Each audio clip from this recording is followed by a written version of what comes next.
any of the topics? Of course not. How about you? You handle the introduction.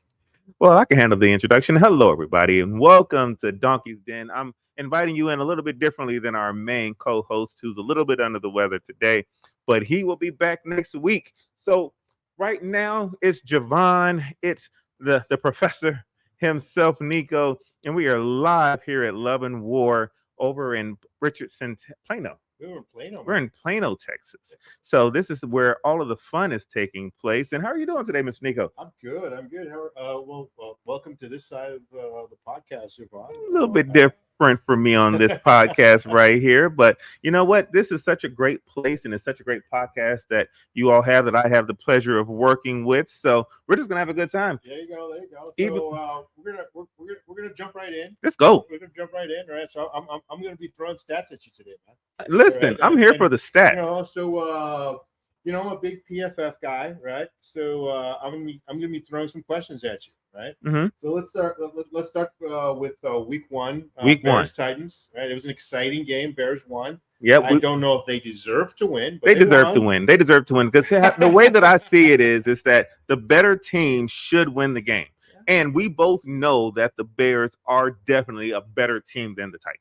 Well, I'd like to believe that, right? I mean, Mhm. Look, they have the Bears right now have a big flaw, right? They need to fix it. What's that flaw? What's the flaw? Well, obviously the offense was not good, right? Mhm. The Bears did not score an offensive touchdown, right? Let me throw some stats at you. Let's go with it. They were down 17-3 at halftime, and they won the game without scoring an offensive touchdown. Yeah. Right. This was only the third time in NFL history that has ever happened. Oh, Super Bowl. We're going to the Super Bowl. I'm ready for it. It's funny you say that because the most recent time it happened.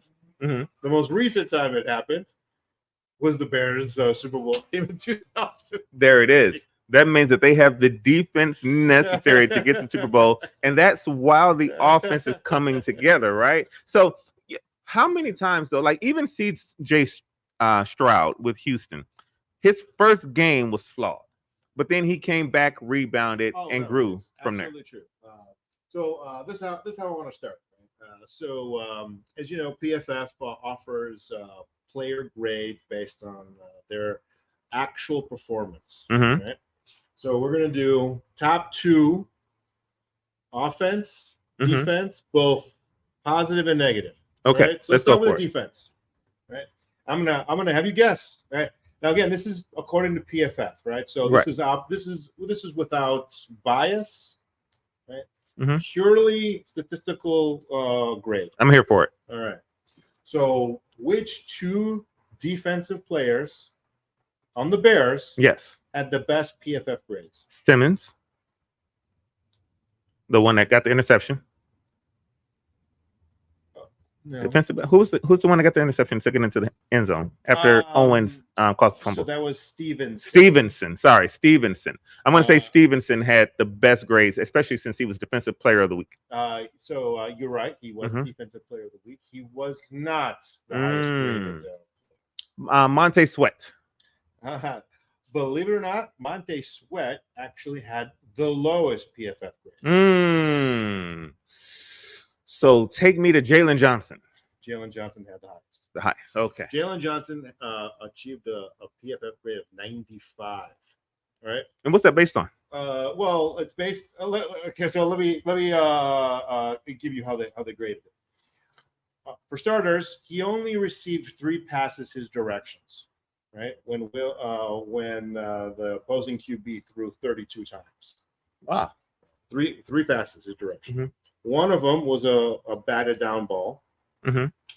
One of them went for -2 yards, and the other one was an interception. Nice. That's what we call in the industry a good game. Yeah. So to put that into perspective, 2 things to put in perspective.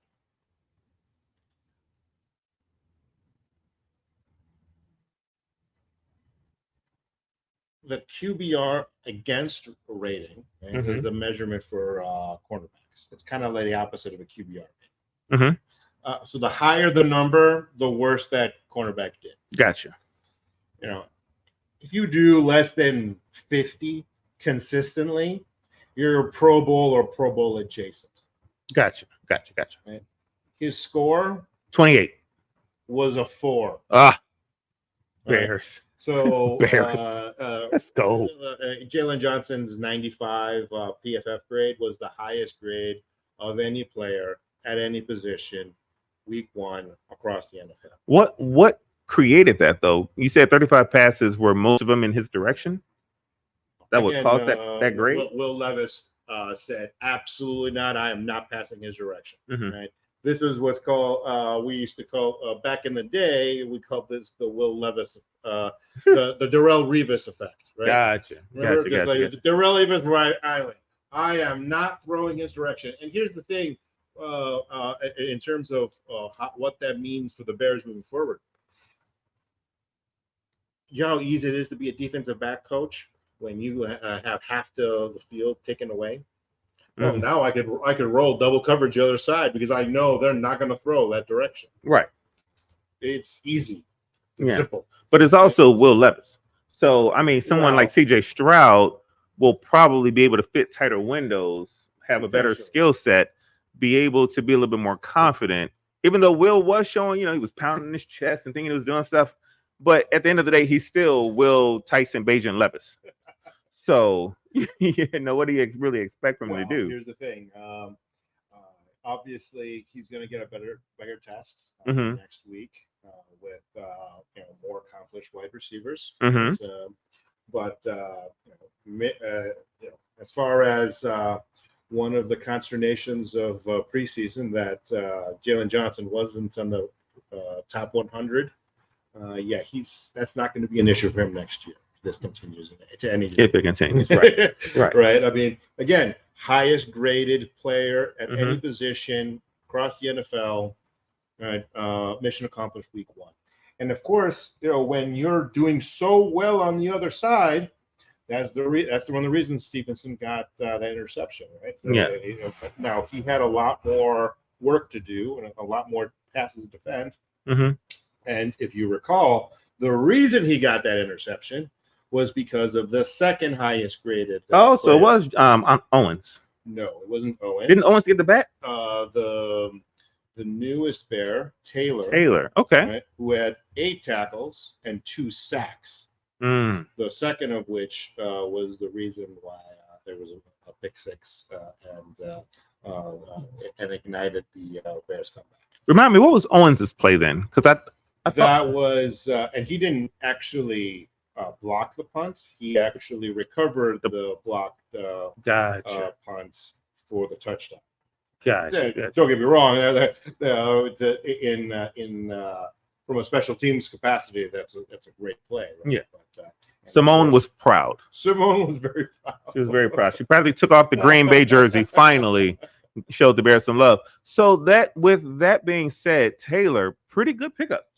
I mean, obviously people were kind of bummed. Judon turned down the Bears, and that's what happened. He Mhm. had a choice: go to Atlanta, go to the Bears. He chose Atlanta, but it would have cost him a 3rd round pick. It would have cost him a 6th round pick and half the money. Mm. So far, so good. I mean, So far, so good. If that continues again, now, and it's also important to understand why that happened. Right, similar to the situation of the cornerback. Similar to the cornerback. I remember I told you the worst PFF grade, and again, when I say worst, this is all relative, right? Because nobody on the Bears defense had a bad game, right? Montez Sweat had the worst game on the defense because he was facing double teams the entire time. Yeah, I mean, it was double team. Well, because he was being double teamed, that meant the other side was got one-on-one. And so Taylor should get through. I mean, even if he was making $1 million, his job is to get through if he's one-on-one. Of course. Yeah. But it's always easier said than done. And, he definitely showed up. And, he did get the highest, the second highest PFF grade. He was technically the reason why we got that pick 6 and ignited the comeback. Yeah. So then, how And, does that translate though to this upcoming week? And I know we're going to go back to the Bears and Titans throughout the show, but I still like to look ahead with the upcoming game. It's Houston. It's Sunday night football. The light shining bright on the Bears on Chicago, even though they're in Houston. We should go to that game, by the way. We really should go to that game. We should go to that game. It's a 3-hour drive from where we are. But let me put it a different way. Similar to the issue of Jalen Johnson having superior competition at wide receiver. Tunsil being a superior left tackle, covering Montez Sweat will also be a problem. It's going to be a big problem. You know, they might not need to double Sweat as much as the Titans believe they have to do. Ma'am, can you hand me that drink, please? That is right on the corner on the inside. Thank you so much. We are at Love and War. Just again, they're one of our sponsors, and I've got a drink, and I've been waiting for this drink, and I've been thirsty for this drink. No. But my guy has like the best food. She brought that out, and it looks absolutely amazing. Oh my goodness gracious! That right there, ladies and gentlemen, is a plate. There's a little salt and pepper for you. Feel free to eat on the show too, by the way. Thank you so much. I can wait, but No. We don't want the food to get cold. And plus, no. We got momentum. a new thing in podcasting is eating and drinking on air. So really? you know, we might get more numbers the more you ASMR with that steak. Oh really? If you got a medium, right? Medium rare. Come on, we talked about this last week. I don't know why they want this fat to bleed all over their plate, but we're not. No, I'm not going to get you sidetracked. I'm not going to bait you. I'm not going to bait you. Do not call me Kamala. So yeah, as you're saying. So yeah, you know, the thing is, Tunsil is a much higher quality left tackle than what the Tennessee Titans are throwing out there. Yeah, and so it's going to be a much more different dynamic on the other side of the defensive line. Now, again, does that mean that Sweat gets more one-on-one then? You might get more one-on-one. You know, listen, getting double teamed is not easy for anybody. It could have been. Again, there's a reason why he really did not get any statistical reference points in this particular game, but the fact that he was double teamed and everyone else was free, you know, made a big difference in the game. A huge difference. Will Houston make adjustments? Of course. But you know, and you know, Houston doesn't necessarily have a top 5 defense to begin with, so you know, it'll be an important point to look at. Right, that's the defense. I mean, Houston's defense, but Houston's offensive line is pretty stacked, right? Well, again, they're pretty solid. Tunsil is a top 5 left tackle. Right? The rest of the offensive line, you know, is average at best. But you know, going back to the Bears problem, we don't have no top 5 offensive line. Not top 10. I don't think we have top 20, do we? I think if you look at preseason ratings, we were dead center, number 16. Right now, a lot of people were criticizing what the heck happened with the Bears, right? So going back to the theme of who are our 2 worst and who are our 2 best, who do you think are 2 worst according to PFF? On the offensive line, I'm going to guess. No, whole offense. Oh, the whole offense.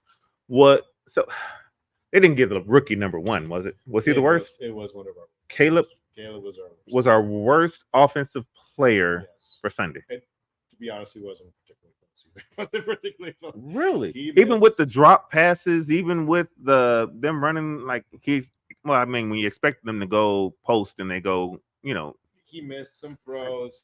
But that touchdown to Allen, I mean, literally hits him in the hands. I don't disagree that you know, they didn't do him every favor in the book. And no, take a sip, because the other problem is when the person over the center, whoever's over the center, can literally knock the center down and come straight at you repeatedly. over and over and over again, you're not going to have a great rating that Sunday. Our center was our second worst. Yeah, and as well he should be. And what's funny is Poles has done amazing things, right? Mhm. But like every human, he has made a couple of mistakes. I mean, let's be frank. That Claypool fiasco Is the perfect word. Awful. Mhm. And I do not believe that how he's handled the center position isn't that far behind. Right? But how he's handled the offensive line, he was an offensive lineman. Well, he has a. If you look at one particular metric, and the metric is actual monetary expenditures to the offensive line, the Bears are on bottom 5 in the NFL. Right? Now, I don't know if this is because he believes he can build an offensive line for cheap. Maybe he does, right? But obviously, at the center position, it's something that's been it's showing an issue. The center that we're currently employing was the starting center for the Rams last year. Mm-hmm. Signed him for a below market average deal, but he was a below market average player even last year. And let's be frank, he was originally an undrafted free agent. Right now, manning the center position are an undrafted free agent and a 7th round draft pick. I don't know, right? Mm-hmm. But if you are, and I wonder, maybe we could have used that 3rd round pick on a center instead of a backup left tackle who hasn't played one down of preseason football and was not inactive. Was it a knee or an ankle? He had some sort of preseason ankle injury, and he did not play one down of preseason football. Didn't participate much in training camp, and again, he was inactive. So it's like we don't know what he is. Now, according to PFF, he was underrated. Great measurables, but he went to Yale, right? I mean, I don't know how many great players have gone to Yale. Right. Great. He won combine measurables, checks every box, but if he doesn't play, how good could he possibly be?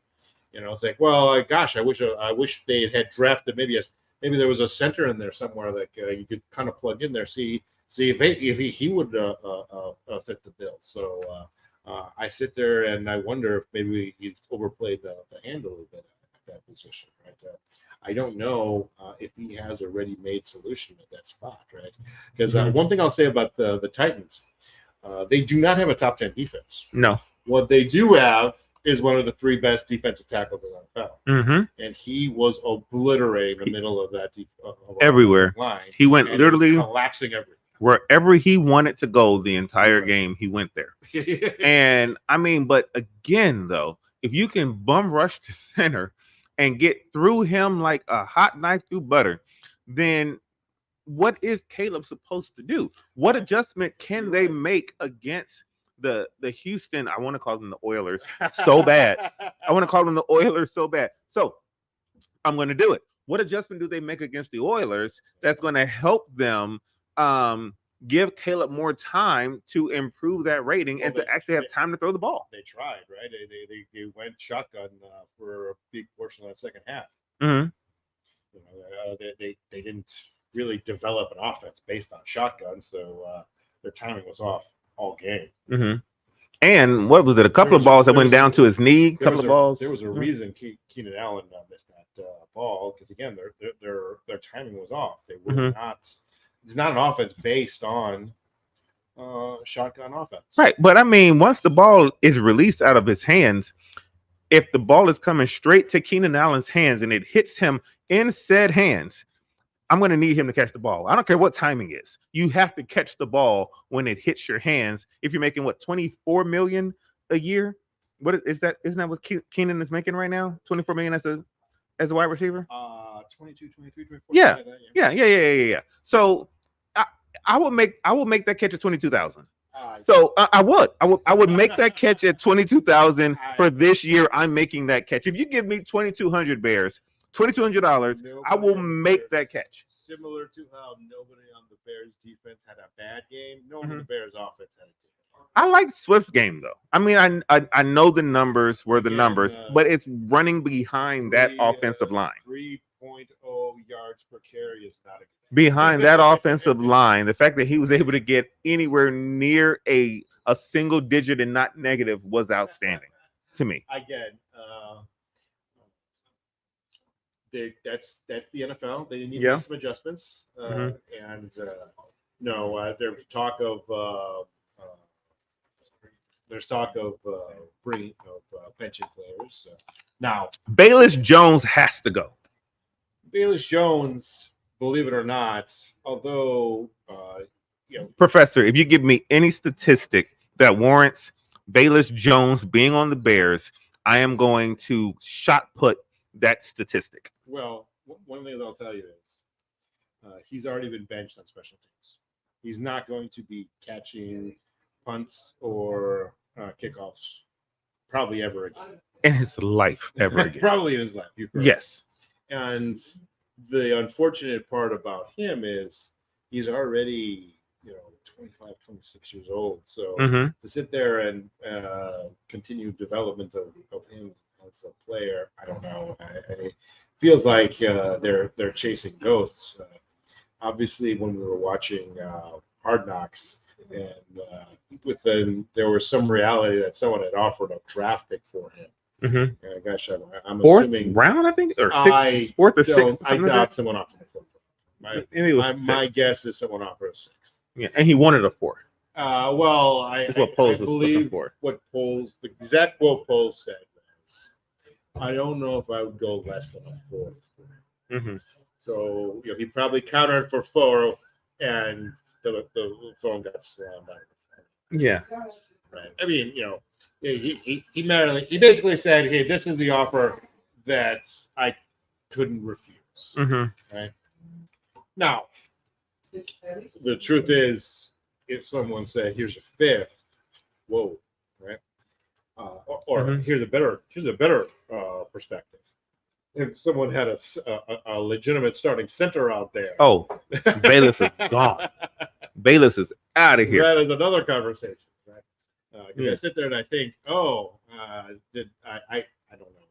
don't know what goes through Pole's head when he sees performances like this, where our center was literally pancaked he 3 was times in a game. high, I'm like, lifted up and thrown play like, after play. do they not at least place a phone call to New England and say, hey, Mhm. what do you want for David Andrews? Yeah. It's like, hey, do you guys really need a 31-year-old Pro Bowl center? You guys are rebuilding. What do you need? What do you want? Yeah. I would imagine. Send Bayless there and let him play center for the Patriots. I'm just saying. That's one option that is at hand. If you can figure something like that out, then maybe then you're cooking, right?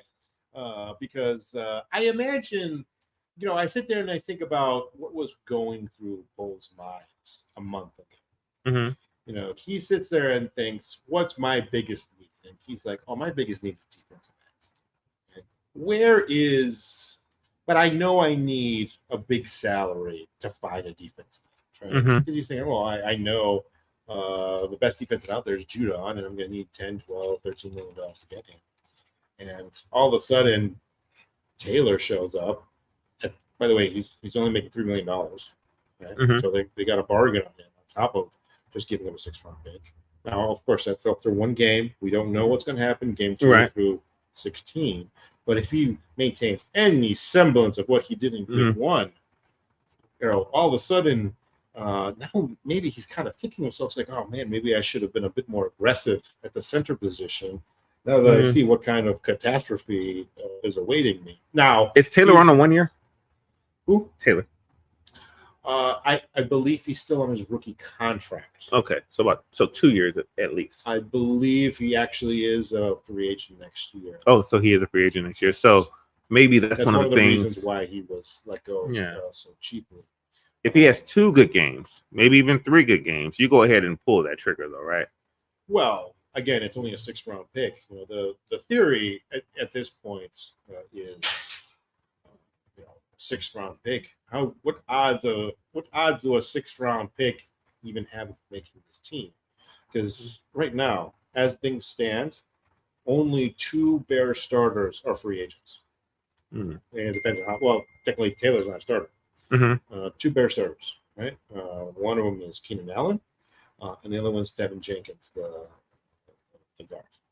They could slap either one of them with a franchise tag if they really, really want to, because they have plenty of cap space. But you still have a 1st round pick and 2 seconds next year, so you can be as flexible as you want with some of these later round picks. So there's plenty of thought process that later on, at which we get closer to trade deadline, maybe the Bears can make a move at the offensive line. Maybe a center does become available. So let's say you are you're Fusi for this game against the also 1-0 Houston Texans Oilers. Houston Oily Texans. What? Technically, the Oilers. I know the Oilers Tennessee. Tennessee. Yeah. I'm saying, Yeah, you're right. They moved and then the team. I say that because my favorite throwback jersey I've ever seen. Mm-hmm. Tennessee wore it last year. And the old with the oil rig on the helmet. Oil rig on the helmet. I was like, that was awesome. That was sweet. I remember that game. That was sweet. I was like, oh man, they should break that up more often. But So if you are Fusi, what is your game plan, or what would be your game plan if you're the head coach of the Bears to get a win this week against Houston? Well, besides cutting Bayless Jones, he's got to go. And again, if you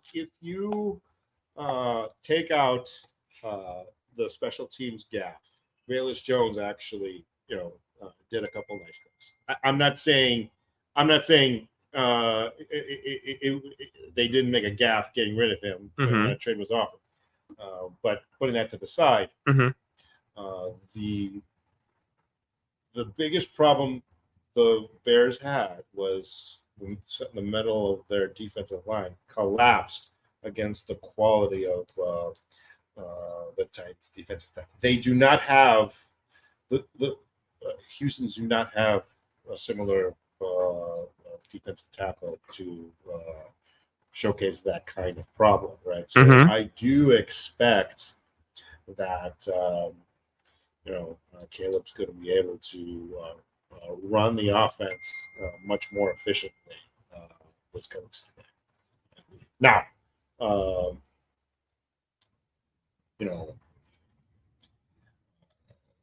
I still believe that the Bears erred in not giving Caleb more work in the preseason because let's be honest, Rome didn't look good either at all, and now he's injured, and that's the other issue. Both him and Keenan Allen did not practice today, and so what does that mean coming in Sunday? We don't know yet, right? And although the Texans don't have a top 10 defense, it's not exactly bottom 5 either. Right? So it's going to be an interesting game, I think, because C.J. Stroud's a great young quarterback, and he's doing tough to corral. Bring a big test to the Bears defense. As great as it looked last week. And hopefully Caleb can rise to the challenge of being this highly talented rookie that he is. What is your assumption? What's going to happen on Sunday Night Football? Well, I do believe Houston does. Okay. You have a score? Well, line right now is -3. I believe something along those route sounds about right. 21-17 sounds about fair. Cool. I'm going to go Bears 31-3. 31-3. Oh, 31-3. The wow. offense comes back. I get a great, strong performance from Swift. I don't think Allen's going to play. Even if he does play, he's not going to play that much. But I don't need him to. DJ Moore and Swift are going, and of course, our guy Caleb, they're going to lead the offense. I think the defense scores again. I don't know how, but they're going to score again. The Bears are going to win this game 31-3. Okay. That's my prediction. So we're still in La La Land with our fantasy football. Oh, great transition. Caleb You can and- tell he's podcast before, ladies and gentlemen, because we are going to transition to fantasy. I was pulling up the fantasy league that by we the are way, in. Uh-huh. I do want to say one thing real quick. Go for it. this, Mhm. Because obviously we had our draft last week. Yes. Obviously I tore your team apart, and so did the Yahoo draft grades, by the way. Yes. And I want to start by saying one of the biggest reason why I tore your team apart was you violated one of my cardinal sins. You overextended yourself with actually two different teams. Caleb and the Bears. So the Bears and the Giants. and the Giants. Now, I don't do that with anybody. Mhm. Because and there's a mathematical reason. Because even if you do it with like a Patrick Mahomes, best quarterback in the league, over the course of a season, Patrick Mahomes is going to see better than average defenses throughout the year. Yes. It's mathematical. Yes. Right? Because they see 14 different teams throughout the year. Mhm. And that's just the way it works. Okay? And you're never going to see the 14 worst defenses in the league. True. That's just the way the fantasy league works out. So, in fantasy, I always believe just diversifying risk is your best foot forward. Now, obviously, there's daily fantasy leagues out there Mhm. where, if you're facing a really shitty team, like say the Colorado Panthers, okay, fine, line up everyone against them because they're a crappy team, and you have no fear. Or the Giants. Giants, Right. Yeah. Well, I'm not 100% sold that their defense is that bad, Mhm. but of course, Daniel Jones, he's about as cooked a QB as it gets. By the way, I just want to make a quick comment about Daniel Jones and Deshaun Watson, because obviously these guys are the banes of Cleveland, New York right now. But one thing I want to explain to people is, when you first of all, it's not their fault that they signed contracts. These contracts were offered to them, right? Mhm. Just because they're making good salaries does that mean that they should be quote unquote achieving themselves, right? Mhm. Mhm. But more importantly, once upon a time, these guys were running quarterbacks. Right? 2 years ago, especially Daniel Jones, he finished QB6 overall fantasy at 800 rushing yards and 7 rushing touchdowns. That's when New York gave him a contract. Okay. Relative to the contracts everyone else is getting, they actually gave a pretty decent. Mhm. They didn't know he was going to tear his ACL 2 games into his contract. Right? Anyone who follows, Washington Redskins back then, Commanders now, knows with RG3's poor career. Yeah. You are a running quarterback and you tear your ACL, your career goes down the toilet immediately. That it does. Okay. If I was Deshaun Watson's agent and some team offered me $230 million guaranteed and I was on a torn ACL, I would have signed it immediately. 230 mil and a personal masseuse, apparently. Wow. You go ahead and you take that deal. $230 million I can afford many masseuses, but Right. Now, Cleveland were idiots giving him that contract. That is not Deshaun Watson's fault, right? Just like it's not Daniel Jones' fault that he tore his ACL. I mean, listen, Daniel Jones tore his ACL while he was on the contract. Deshaun Watson tore his ACL before that contract was offered. And So Cleveland, I don't know. Like I said, Mhm. they dug their own grave. Yeah, luckily they're going to get out of it though, because with the No, they're whole not getting out of it. with That's the guaranteed. with the masseuse charge, Oh well, because of he had a clause in there. You have to let them know what's happened before. the NFL has already said they will not be putting him on the exempt list this year. Mm. So they're not getting out of it this year. Mhm. They can lobby all they want, but Mhm. if you're going to put a gamble, if you want to put a big bet on it, I think they're going to be stuck with that contract for another 2 years. Gotcha. I got you. Maybe they take the Denver route and just punt it over that last year of that contract and just eat it, Mhm. right? Which obviously doesn't make things easy for team building purposes. Right. But at the end of the day, if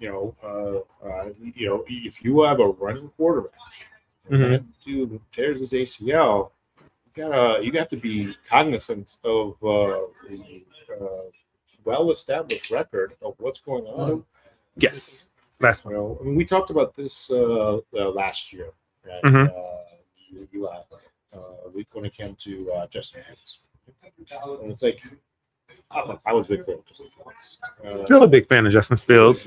Got his win on Sunday with Pittsburgh. Believe it or not, guess who's top 5 in QBR rating right now? Justin Fields.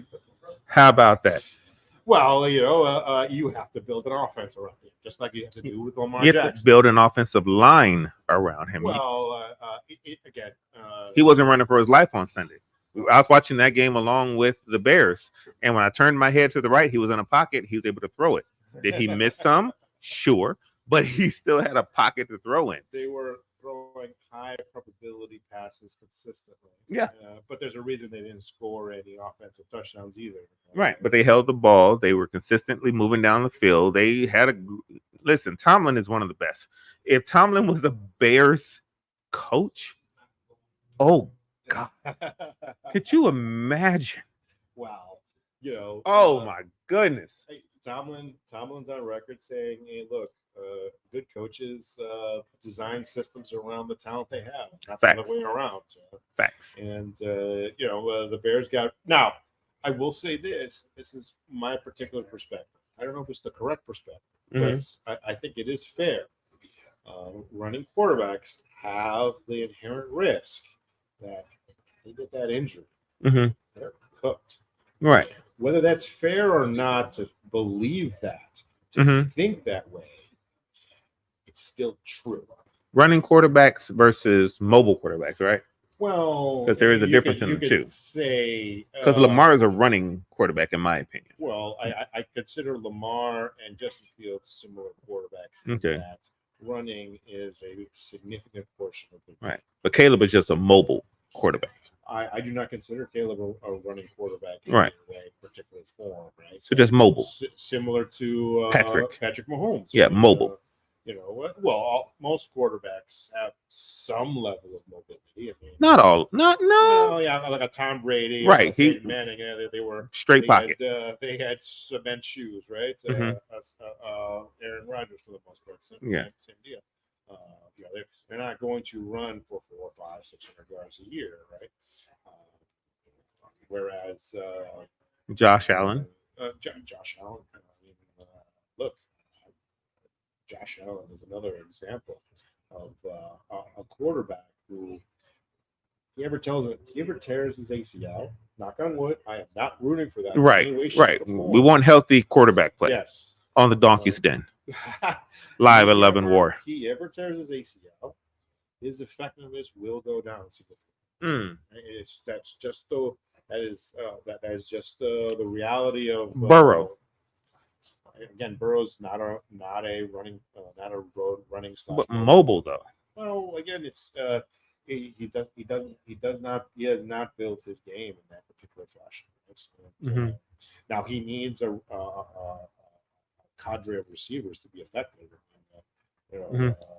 Joe Burrow had a horrible game on Sunday. Right, there is a reason they lost. Right. But then also, if you put it in that context, pretty much every good quarterback had a bad game on Sunday. Well, a lot of the quarterbacks who we consider elite. Mahomes had a great Right. Now take Lamar Mahomes out the Jackson had a equation. Great game. Okay. You know, Burrow had a bad game. Allen had a bad game. Caleb had a bad game. Allen did not have a bad game. What are you talking about? Allen? Oh, no, they won. Okay. Caleb, the Bears won. It wasn't a great Well, game. he did not win because of Caleb. Yeah. Buffalo won because of Allen. There's Mm. no doubt about that. Okay? Allen can win games without a wide receiver. Yeah. Okay? I do not believe Caleb is a quarterback who can win without a wide receiver. If he got thrown into a situation like Justin got thrown into a few years ago, Mhm. I think it would really struggle. I don't think he would have. I think he would have found receivers in stride, whoever they were, got them the ball and moved the ball down the field. Of course, this is academic. Right. I mean, yeah. No, we're never gonna Yeah. know. We're never gonna know. But what we do know is that you had a great fantasy game on this past week. I won. I don't know. I wouldn't consider it great, right? Mhm. I had one of the worst performers in fantasy this past weekend. Mhm. One of possibly one of the great all-time buy low candidates after week one in fantasy history. Mhm. Thank you. Thank you very much. Thank you so much. Oh yeah, I got you. Marvin Harrison Jr. received one catch for 8 Mhm. yards on Sunday, despite Arizona scoring over 30 points, right? Mhm. And you know, a lot of people get sometimes trades. People get hung up on trades. Trades can be very difficult after immediately after drafts, after Mhm. week one, after week two, because you sit there like, oh, I just drafted this guy in the first round. I'm not going to get him. I still believe him. Mhm. Not me. I got Cole Kmet out of there. So yes, I'm sorry. I totally changed my thought process because I was going to compliment you on doing something that I should have told you should have done earlier, that you should have done already, because you were way too overcommitted to the Bears. Yes, I was. And Go Bears. Bear down. In particular, was a bigger problem than even I. Because if you recall, I told you players in our pre-draft show, players Mhm. who I was not particularly enthused about, and Cole Kmet was on that list, right? Yeah. And I thought it's like, well, there's one football, and it's a zero-sum game, right? Right. Someone's got to lose, right? Right. Someone's got to. And But I didn't expect it to be Cole Kmet, who, if you need to just dump the ball off because the offensive line is breaking down and you need to get the ball out of your hands real quick, you throw it to Swift, you throw it to Kmet. There's two other ways to look at it. If the offensive line is breaking down, that usually also means that tight end needs to stay back to block a little bit more often. Mhm. Right? And Cole Kmet's the best blocking, well, not the best blocking player, but the best starting caliber blocking. But more importantly, as far as snaps, right, which is the metric that's important when Right. you evaluate starters versus backups. Mhm. He actually was behind Gerald Everett in terms of actual snaps. Gerald Everett was in there for the blocking, though, right? Look, Because they sure didn't have Mercedes in there one for of the it. things one of the things I warned both you and Eli about was Everett got the majority of snaps in preseason, and Waldron, the new offensive coordinator for the Bears, was infamous for splitting snaps at tight end at Seattle. Mm. And he was in, and if you look at the tight end history with Seattle, you didn't know which tight end was going to have a good game, which one was going to be a dud.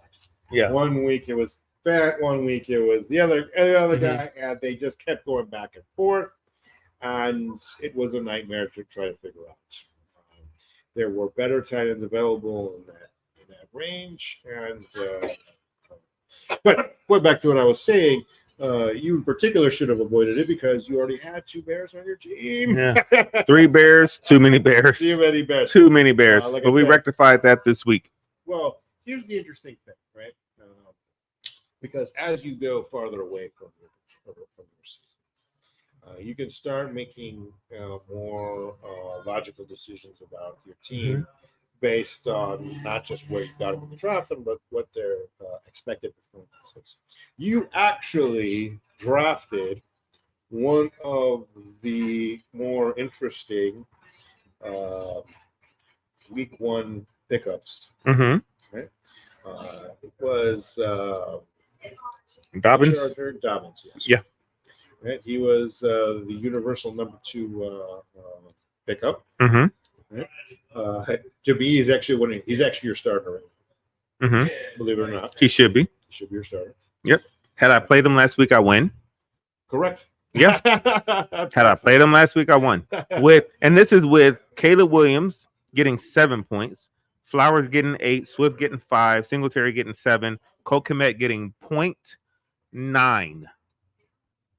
Ridiculous. Yeah. But had I put in Dobbins, I win. That's fantasy football, ladies and gentlemen. That's fantasy football. Yeah, so he should be playing this week. Do I have him in? No, because I'm a little bit hard-headed. Well, again, it's still Thursday. I've got Hill in right now. He's only getting 2.7. My running backs are Swift and Singletary. I still like Singletary with the Giants. I like him better than I do like Dobbins. Dobbins is going against Carolina. Singletary is going against Washington. I like Singletary in that position. And my WRT is Neighbors. Now, if Neighbors doesn't play, Robbins goes in. But I'm pretty sure Neighbors is going to play. Well, one of the things that I suggest to you is to take to look to opportunities to kind of mediate some risk, right? Mm-hmm. Having Neighbors and Singletary on the same team probably is not optimal, Right. especially as long as their quarterback situation is in flux as it is. Mm-hmm. Right? Because look, Now by Sunday, Neighbors will probably be on the bench, and I will probably put in Dobbins by Sunday. But for right now, the gut is saying to leave in Singletary, leaving out Neighbors, Neighbors and keep out Dobbins. Oh, no. I like Singletary. Yeah. I do. I like Singletary a lot. I think he's going to keep getting the ball, especially against Washington. It's going to be a close game. He might get in the end zone on a run or two. Dobbins, there's 2 other running backs with the Chargers, right? That he can be potentially yes. shelved for. So it was interesting because a lot of people had placed there was another when the Chargers went into the offseason. Mm-hmm. They signed both of the free agents from Baltimore mm-hmm. to be Dobbins actually off a bad injury. Yeah. And, he was not the primary choice to be running back 1. Now Dobbins, he's off not injury just last year. He's off a bad injury the previous 2 years. Yeah. Now, ACL injuries on running backs are a completely different animal, right? Mm-hmm. I remember to this day, Adrian Peterson tore his ACL last game of the year, comes back 3 months later and rips the league apart. Like it never happened. Those rules that I just mentioned about QBs with ACLs don't necessarily apply. But for years, Dobbins has been, and sometimes fantasy football experts will sit there and be Monday morning quarterbacks. Oh, maybe we should have thought that through a little bit because for years he was a sleeper pick, 3rd, 4th round. Hey, we like him a lot, but how many times are you going to lose a guy and think about it again? But you're getting him in the 13th, 14th round. I forget where you got him, but it was late, And well, here you go. But honestly, he is one of he was one of the bright spots from week one. I truly believe he should be on your starting lineup right now. And honestly, all it takes is one or two bright spots like that, and a team that was really frowned upon going into week one can turn itself around. One of the things I'll sit there and I'll tell you is, one or two clever trades, and things can go around. At the end of the day, you still have Tyreek Hill leading that team. He sits there and still performs for you. He's got 2.7 so far. Oh, that's the game started. Yeah, they're in right now. 7-7. In case you're watching that. But 7-7. 7-7 right now. Who got the scores? Well, definitely not no one who I have on my team. Oh no. So, yep, I'm at 2.7 with Mr. Hill right now. So we're gonna have to monitor the situation and see what happens as we go forward. But up 10-7 right now. Buffalo is up 10-7. Okay. Mm-hmm. And Hassan has made it to the back porch to smoke cigarettes, which means it's probably about time for us to go. Are you confident with this week for your fantasy team? I'm a slight favorite in both teams. I will say I'm a little concerned about my essentially my second round pick, Mm-hmm. Marvin Harrison Jr. Mm-hmm. I know, look, it's way too early to panic, and I would always suggest that. It's funny. If Eli was here, I would make fun of his team, even though he had one of the high points of the week. Mm-hmm. One of the things I tell him is like, well, first of all, your defense is not going to score 30 points every week. At all. A. B. His flex position was Xavier Worthy, who scored his points on a gimmick play, which is not sustainable. Not going to happen every week. Not going to happen every week. And most importantly, anyone who's taking CMC right now is absolutely positively kicking themselves. Because aside from the fact that he's already missed 1 week, there's talk that he's going to miss another week, right? And now you have to sit there and you have the fear of God that anytime he's even slightly worried, well, crap, if we have this guy here, Jordan Mason, who's going to get you $150 against the Jets defense, who were a top 5 defense last year. Yeah. Give them $150 in Monday Night Football. And this was a last-minute thing, right? So, I mean, the number of teams absolutely bamboozled because of the situation were countless. Yeah. And so if I was Eli, I would not be particularly happy with it. Yeah.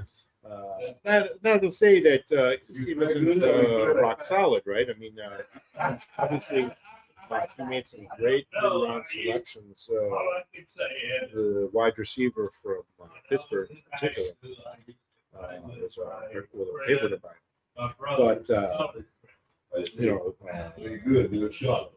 fantasy football is a year-long thing, right? Yes, it is. Draft is one component, but you have to be strategic throughout the year. Well, picking the correct people to start week in, week out. Very important. That's one thing. Don't leave your boy who has the most points on the bench. My particular favorite is the art of trades, right? I think that's me. I think on the show next week, right? Look, my personal opinion, week one is a little early for trade talk. And I got offered some terrible trades. Oh, really? Already? From who? Already. I forgot who it was, but it was an immediate no. Oh my God. Next week it might be a yes, but this last week it was a no. I actually thought about offering. Oh, who did you want? Well, and just so you know, you know, I always my philosophy on trade offers. Okay? I always build them off of trade value. I start with trade value sheets. CBS Sportsline has my personal favorite. Mm-hmm. Uh, you start looking, it's like, well, what does my team want? Right? What depth piece do I have that I like, but I don't really need? Mm-hmm. So I'll give you an example of what I was thinking about. I know you're a big fan of Justin Fields. So the offer I was going to give you was Zamir White and Fields for Darnold and Singletary. Right? On the value chart, it was even Steven. Right? Like I said, it's still early, right? It's like one of those trades, like it's 6 of one, half dozen of the other. You can go either way. Right. But here's the art. Here's how trades really work out really well. Right? There's two trades that make sense. One is you trade from abundance to some, right? Right. In other words, I'm trading 2 running backs for 1, right?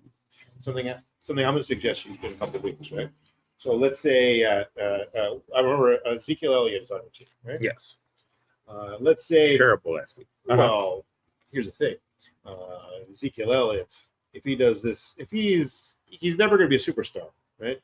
But someone in a 14-team league might need him. Mm-hmm. Take him, one of the other running backs, maybe do a big upgrade, that kind of thing. Yeah. You end up with a better player, but someone ends up with 2 pieces, right? The other thing is you switch up to 2 pieces, right? Kind of like what I just talked about. Fields, he's probably more valuable overall than Darnold will be, but the truth is neither of them are ever going to start over C.J. Stroud ever on my team. So what value I have on my team.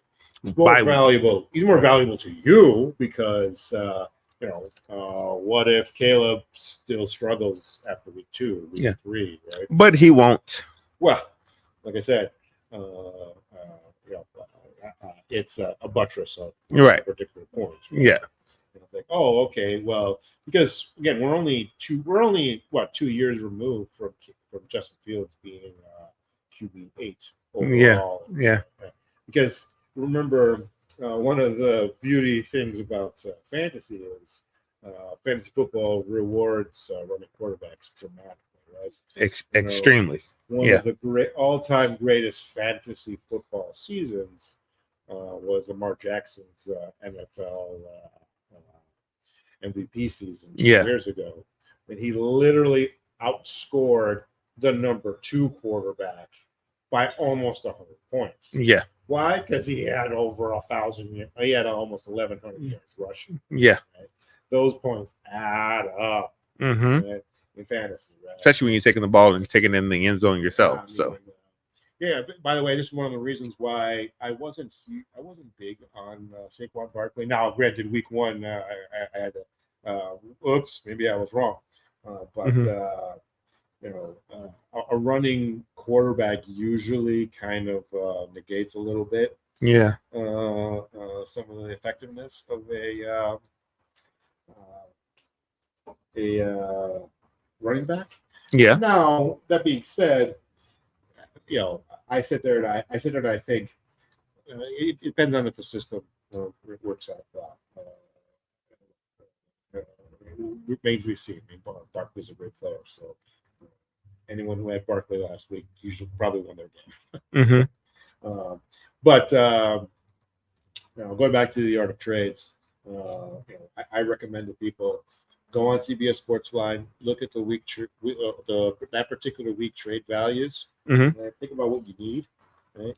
And think about trading from surplus to think about trading from your surplus to someone else's positives, right? And think about what someone else needs, right? Like I know you're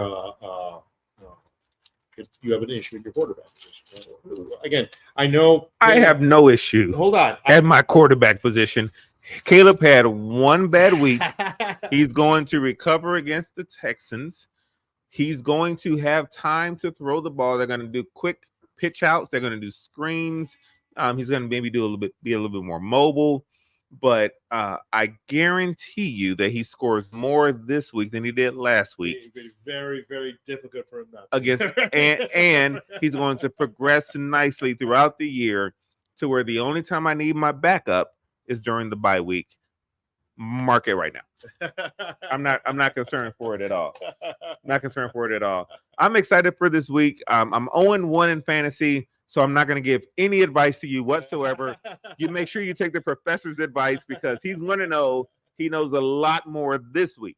But if I win this week, y'all better be ready to hear all of my fantasy advice. I know I'm not playing you. Who are you playing this week? This week I've got in my fantasy league Chicago Bears. That's Jeff. So Jeff. Yes. And I'm up and I'm projected to score more, but he also has a wide receiver that's not in his lineup yet. So So it's gonna be I'm only up. I'm projected up by I honestly 0.7. believe you need to put in the Dobbins. Mhm. I think that's a move you definitely need to make. And I will if Neighbors is out. I'm all for that. Again, Mhm. Neighbors. Look, considering Neighbors was nowhere near a top 3 pick for you, right? I Mhm. have no problem benching him temporarily, right? Mhm. Neighbors is probably the second most talented player on your entire roster. Mhm. No, that's a good point. That's a good point. But until Daniel Jones is officially benched, which is coming up soon, Very soon. right? Soon and very soon. Well, at this point, all of New York. Did you see that? Did you see that viral video of all those fans? New York media, New York fans suck. Oh, they're the worst. They're awful. They all lined up waiting for him to leave, and they booed him mercilessly. Mm-hmm. I understand that you are disappointed in a player, but And man, that he this guy's a deserves human being. and that he Jesus Christ. deserves the boost. You know what though? I'm not gonna be too sorrowful for him because he's making a heck of a lot of money. If I make that much money, boo me as much as you want to. Well, It will not faze me at all. Once I get to one, he's double-digit millions. You give me single-digit millions. I don't care how bad my podcasts are. Boo me as much as you want to. At me doing my job. There is a funny meme. Do you know who makes more money? Do you know who on the Yankees makes as much money as he does? Soto. Aaron Judge. Soto.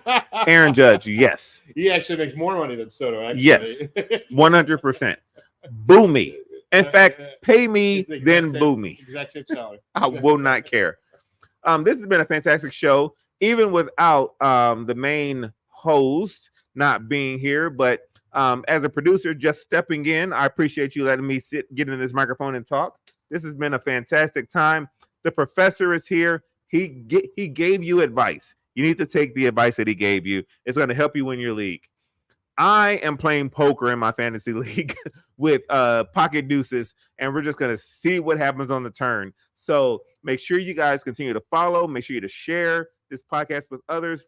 Make sure you like all of our pages. They will be displayed on the screen.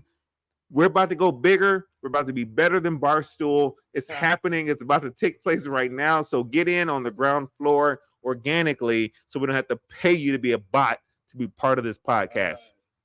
Any final words, sir? Well, fantasy football is a long season. You guys start 0-1. Don't panic. Like I said to you earlier, Dobbins, I'm telling you, move him into your starting lineup. Start. You go 1-1. You are in better shape than 75% of the people out there. I'm winning this week. I'm not worried about it. Fantasy football is at the end of the game a game of statistics, and follow keen advice and make appropriate moves. So it'll all work out in there. And with that advice that he gave me, I'm going to follow none of it. Keep going with my instinct. And I'm going to be back here next week to let you guys know my 1-1 record based off of instinct alone. Instinct alone. Instinct alone. Like I said, I was very impressed that you jettisoned Komet. I was very, very impressed. Because, like I said, I thought Komet was my sell low hot take of the week. My sell high hot take of the week was Xavier Worthy. I think people holding on to him like he's a wide receiver one are absolutely mad. I would will be the best game of his season. I don't have him on any teams. If I did, I would be trying to trade him immediately. Absolutely, his best game was last week. I have on my team my best buy low candidates. I mean, like I said, Marvin Harrison Jr. I truly believe is one of the 5 best rookies to come out of college in the last 10 years. And one bad game does not make a season make. Same thing happened with Caleb Williams. Look, you're probably right. It is a blip. There's no reason to panic yet. Right now, like I said, I do think that having a QB and a running back on the same team, no matter what team that is not a winning move over the entire length of the year, right? But so certainly you have to make that you have to think about make a decision in that direction. Yeah. Whether it's Caleb or Swift, because I could definitely see a situation where Swift and Zeke and you look for a running back upgrade. I could see that making a lot of sense. And we'll probably do that. So, but that makes a lot of sense to me, right? Yeah. But of that aside, you make a very good point.